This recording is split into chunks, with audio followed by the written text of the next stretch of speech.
Hi, and welcome to 6.2 Universal Gravitation Ratios and Graphs.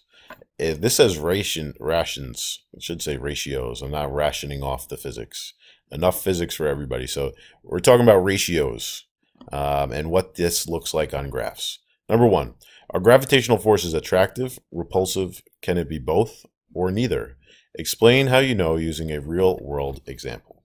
So the gravitational forces are always going to be attractive, at least in terms of, from the New York State physics regents, they're going to be deemed attractive.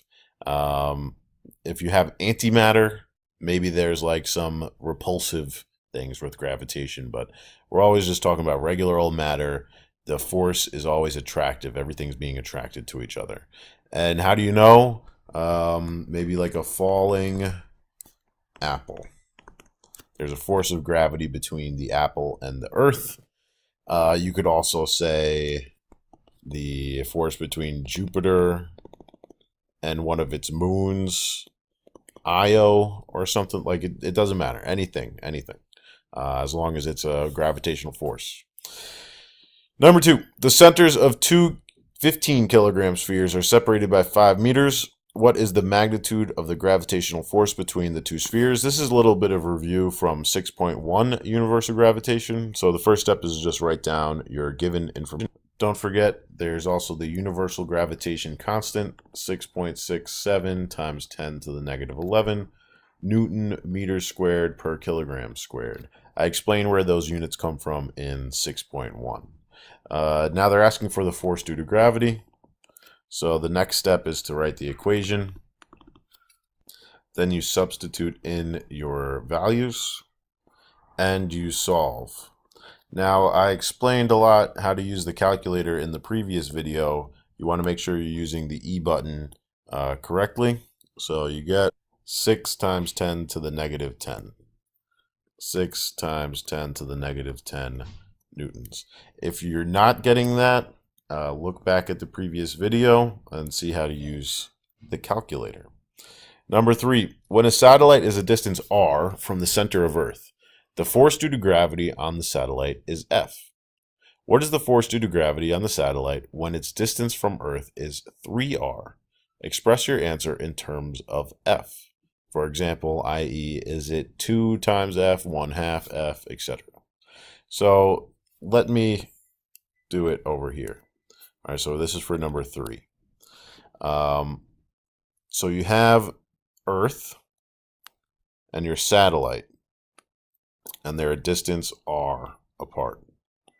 All right, from the center of Earth. Not from the surface, but from the center. So their centers are r apart. And it's orbiting. That's why it's called the radius. It's the radius of that orbit. Now you're going to go out to not just 2r, but 3r, like almost off the video here. So here's our satellite. This is now not r. And we're erasing this. And we're erasing that. Now we're 3r. Okay? So, and the orbit is huge. We're very far away. What you have to do for all of these problems, you don't even really need to draw the picture. I'm just kind of explaining what's going on. This is what you got to do. You write the equation. And you could even leave yourself some space next to the variables because we're going to write in some numbers over r squared. The radius is getting changed. It's being multiplied by 3. Now, whatever you do to one side, you have to do to the other side of the equation here. So not only are we going to put a 3 down here, this 3 is getting squared. So you do FG divided by 3 squared. You end up getting 1/9 of F. They call it F, right? Not FG? Yeah. So you do 1/9 F. It's 1/9 as big. It's decreasing with the square of the radius. It's not just inversely, it's inverse squared. So force, as a gravitational force, F exists between point objects A and B separated by a distance r. If the mass of A is doubled and distance r is tripled, what is the new gravitational force between A and B? Again, you want to write the equation, leaving yourself some space to add in some variables, because you're multiplying. You don't have to solve for FG. They don't give you enough information. They don't tell you what the mass is, and they don't tell you what the radius is. They just tell you what the ratio is really going to be like. You're doubling it, right? So the mass of A is doubled. So this becomes 2 times as big. Boom. I put a 2 in the numerator on the right side of the equation. So I put a 2 in the numerator of the left side of the equation. I'm multiplying the force times 2. But I'm also tripling the radius. So this becomes 3 times as big, but it's being squared. So 3 squared is 9 times as big. So you would say 2/9 FG. Not a pretty fraction, but a fraction nonetheless. Number 5. The radius of Mars is approximately 1/2 the radius of Earth, and the mass of Mars is approximately 1/10 the mass of Earth. Compared to the acceleration due to gravity on the surface of Earth, the acceleration due to gravity on the surface of Mars is smaller, larger, or the same. It's a good Regents question. So technically, they're asking for the acceleration due to gravity. They're asking for g. But g is just equal to Fg over the mass, or Fg is equal to mg. All right, so these two are directly related. If we could figure out what's happening to Fg, then we know what's happening to g, and we know if it's smaller or greater. So even though they're asking for the acceleration due to gravity, we need to figure out what's happening to the force due to gravity. It's a tricky question. So you just go Fg is equal to, you set it up the same way, m over r squared. So the radius of Mars is 1/2 the radius of Earth. So they're saying like you're standing on the surface of Earth here, and it has a certain radius, and now it's a smaller planet. Now you're standing on the surface of Mars. So it's 1/2 the radius of Earth. Okay, so you're gonna have to do 1/2 squared.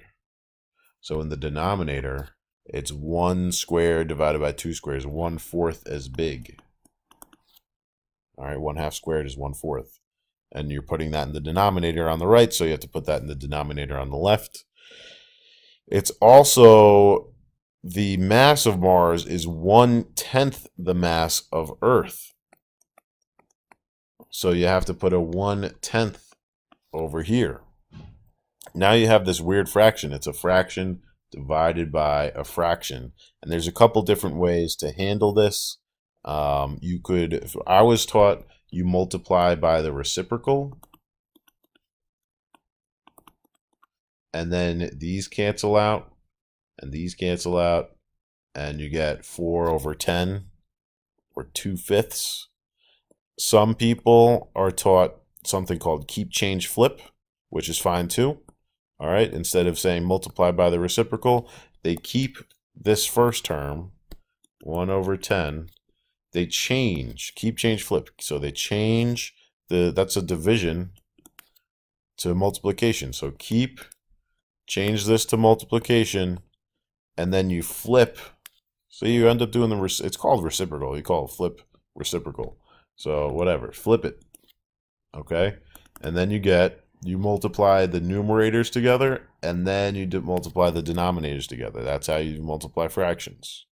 All right, so 4 times 1 is 4, divided by 10.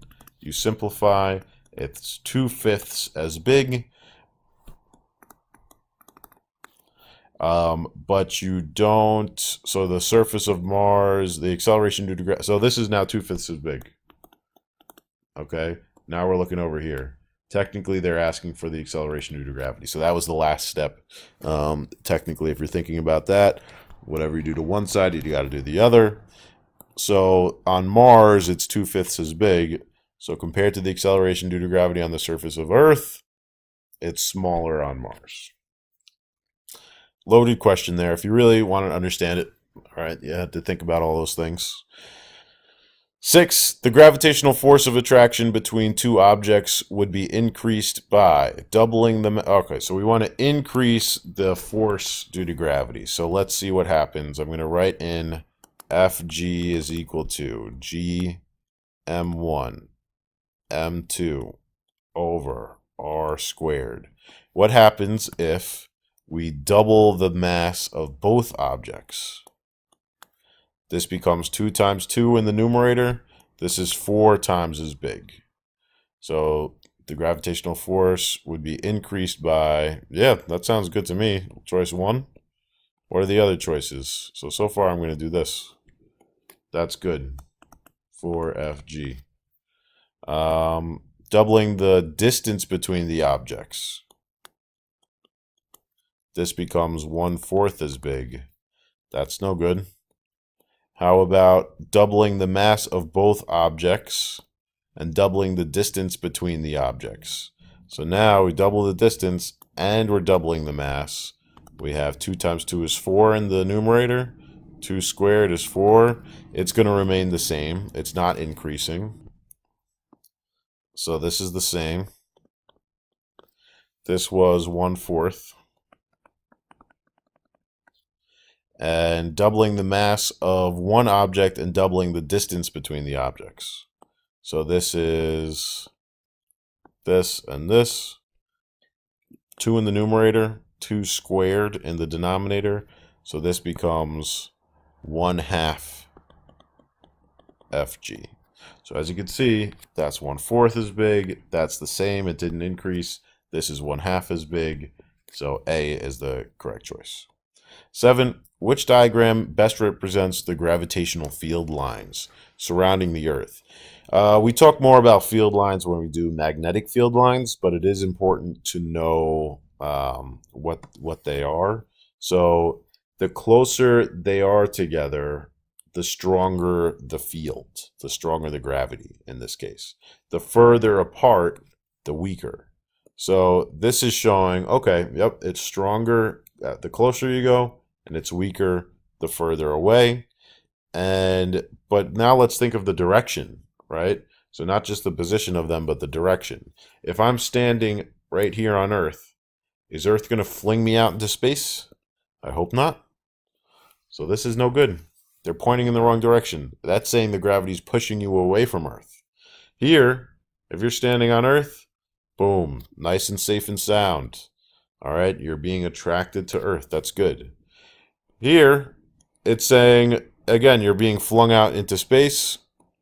Not only that, but the way the shape is drawn, if you're standing here, that means you're not going to even have to take an airplane if you want to go anywhere. You just stand at the right spot and then gravity, pushes you out and then back into the surface of the Earth. That's no good. And therefore, this is no good either. All right, you can't stand here and be thrown halfway across the Earth.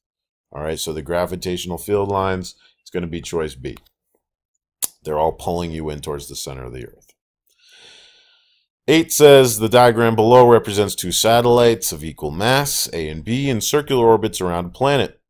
Compared to the magnitude of the gravitational force of attraction between satellite A and the planet, the magnitude of the gravitational force of attraction between satellite B and the planet is, again, this is another ratio type of question. They're saying they're equal masses, right? These are equal in mass, but what's happening to the radius? For A, it's r. For B, it's 2r. So you end up doing your same process that we were doing up above. If you double, so it's saying the gravitational force of attraction between B and the planet. So let's figure it out what it is for B. If you double the radius, all right, that means you're putting a 2 squared in the denominator. This stayed the same. The numerator stayed the same. We have 2 squared, 4 in the denominator. So it's 1/4 as great. It better be less, right? Because you're getting further and further away. So the force due to gravity is getting smaller.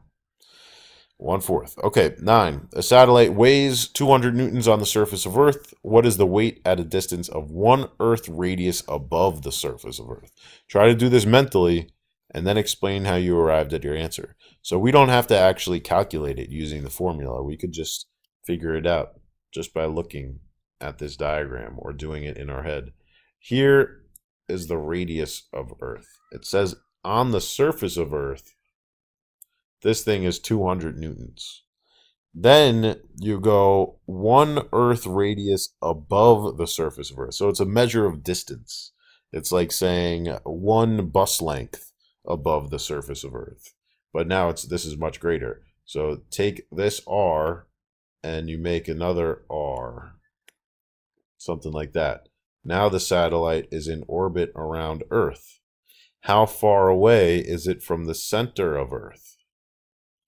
This is 2R, right? You doubled the distance, R plus R.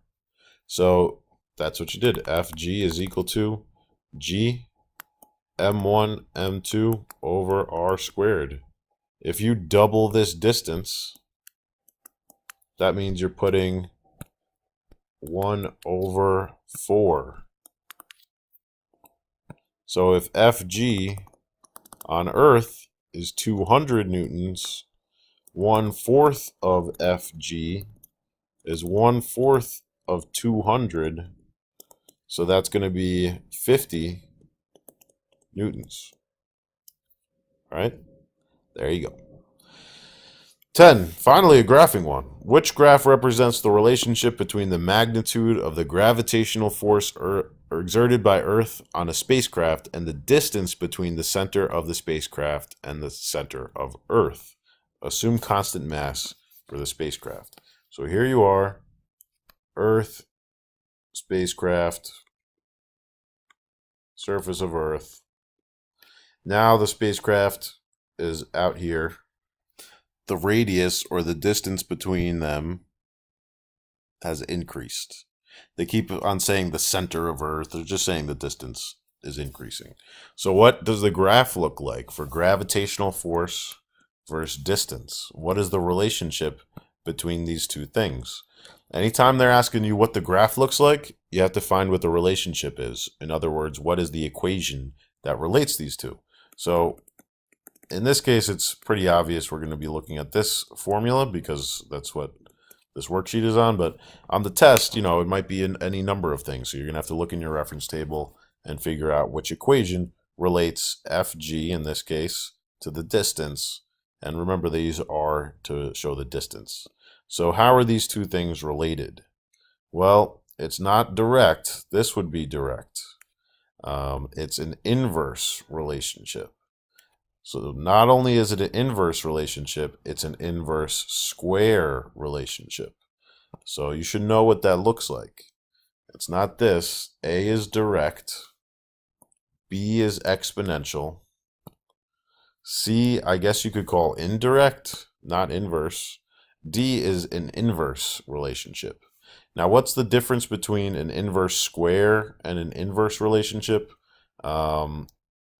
Let's see. If this is inverse, inverse square is just more pronounced. It's got more of a curve like that. They basically, on all these multiple choice questions, they use the same graph to represent the inverse and the inverse square.